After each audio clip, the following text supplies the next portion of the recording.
All right, today I'm going to show you how to fix a no crank, no start problem, or at least potentially this could be your problem on a 2000 F150. It's got the 5.4 liter Triton engine in it. Was running fine. Went to get in and start it yesterday, and what happened was I've got my transponder key here, put it in, turned it, and when I went to actually start the car, there was nothing, including the lights on the radio were out, which I thought was really odd. Now, one of the things you'll notice is when you put a key in and you turn it, you'll see the theft up on the top in the middle here, at least on this here, and it goes out. Because it goes out, that means that your transponder key is communicating with the rest of the system correctly. Now, what kind of threw me is I went on YouTube, I watched a lot of different videos, and given the fact that this went out and I went and tried another key, I left after it didn't start and I went and grabbed another one of these keys, came in, put it in, and started it, and the car started right up. It kind of threw me a little bit, thinking that there could be something with a computer or whatever. And I was watching a lot of YouTube videos and they had me doing a lot of different things. The problem's much simpler, and at the end of this video I'll tell you what would be the first thing I would do. But this is what happened to me. So it was no start, no crank. Now I'm not going to crank it over now because I did get it resolved. But when you crank it, just all the lights went dim and it wouldn't start. There was nothing. Now what you do here though is, in my situation, is down here in the fuse box. This is one of them. There's two on this model. One's in here. These two right here. One of this one here that's marked has something to do with a PCM module, which is what's communicating with your transponder key, I think. Anyways, when you go and you start it, that thing clicks, okay? And if you put your finger on it while you're flipping it on and off, you'll feel it. Okay, there was some videos that said that these things can go bad too, and if you pull them out and swap one, like this one here if you look in your book, it'll tell you what these are for. This one says audio, and this one is for this PCM, I think, or something. But anyways, if you switch them, that might be the problem. That wasn't my problem. I went and did it, and to me it was a big pain in the butt. Checked all these fuses, which was another thing people recommended doing. I would do that next time. But basically, get your manual, and if you go to your manual in the back here somewhere, it will tell you, what each of your fuses are for. And I don't know where it is here. Let me see if I can find it. Here it is. Okay, so there's actually two fuse panels in this particular model. This one here is actually inside the truck in the engine bay, and I'll show you that one shortly. And then the one that's underneath the panel is the other one. That's this one right. Let's see, is this the one that's in the paddle? Where does it say? This is the one that's in the truck, and this is the one that's in the panel.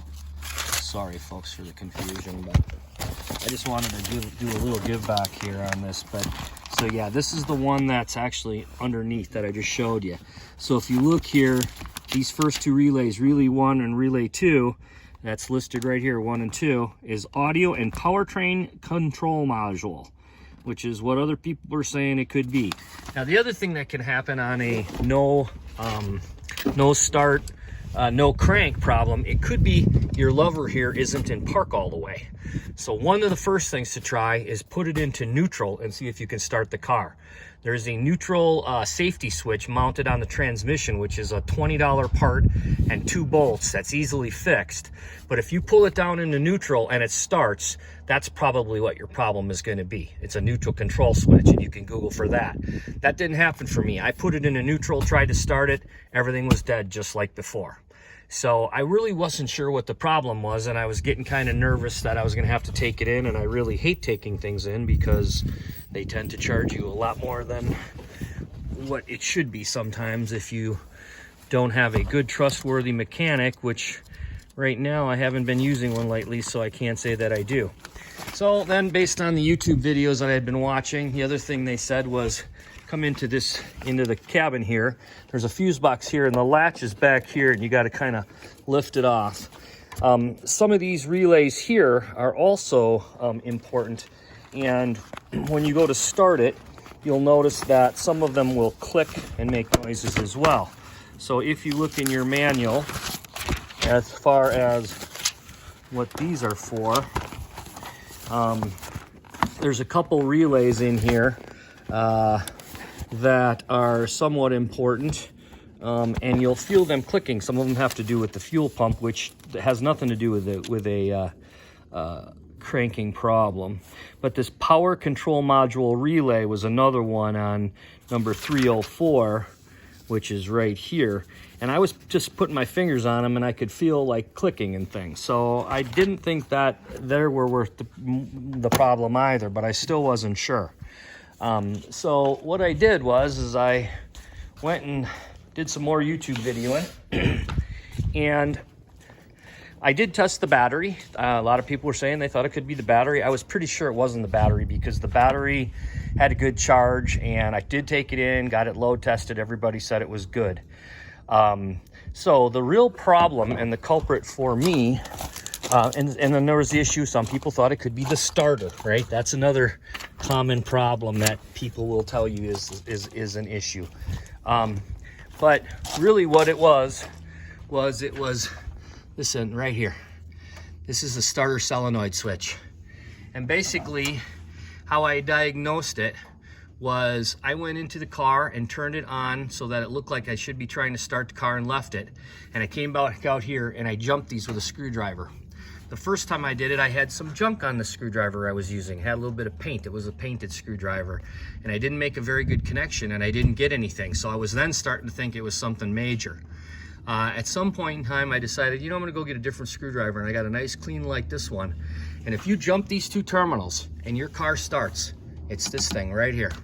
It's literally this bolt, one on the bottom, these 4 bolts, and take this off, disconnect your battery first, buy a new one. That one was $23 at AutoZone, and my problem is resolved. So if I have a no crank, no start issue again in the future, I'm gonna do the first things first. Number one, I'm gonna see if it's a neutral control switch problem by moving it to neutral on the steering column and seeing if it starts. If it starts, I know it's the neutral control module that's on the transmission. If it doesn't start, I'm gonna diagnose it as, I'm gonna check the battery. I wanna check the battery voltage and the load. Make sure it's got enough load. Now, if the battery were actually bad, what you'd probably have is this thing would start chattering. You'd hear like a da-da-da-da-da-da, which would then tell you your battery's no good. But I didn't have that. So what I had was nothing. I didn't have any sound in here, okay? And there should be a little click eventually. So the next step I would do after checking the battery, I'd come in here and I'd jumper this by putting the car like you're gonna start it. You can do it by yourself, and come down here and you put these together. You're gonna get a spark. I'm not gonna do it right now just because it's a brand new solenoid and I got everything working. But you put this across here and that engine tries to start, this is your problem. It's 23 bucks at AutoZone. Takes you about 5 minutes to put it in, and the problem's solved. If I would have taken it in, I'm guessing I had a $300 to $500 bill from an auto mechanic. So just want to do a little give back here to YouTube, and hopefully this will help somebody out in the future with, you know, their no crank, no start problem on a Ford motor. It doesn't matter if it's really the F-150 or an Expedition or an Explorer. They're all fairly similar. Sometimes these solenoids are actually mounted on your starter. In that case, then you're going to be replacing the starter, but mine actually was mounted to the firewall. This is a 2000, and when I went into AutoZone, they told me that I didn't have a firewall mounted solenoid, and I said, no, I think I do. I've seen some other people who have like a 99 Ford, and it was mounted over here, you know, in a different place, not behind the battery. You could get at it still, but you know, they're all similar. It's just, you got to figure it out. I did. Took me a couple hours. I learned a lot, and I saved a bunch of money. Hopefully you will too. So if you like this video, give me a thumbs up, leave a comment, and good luck to you.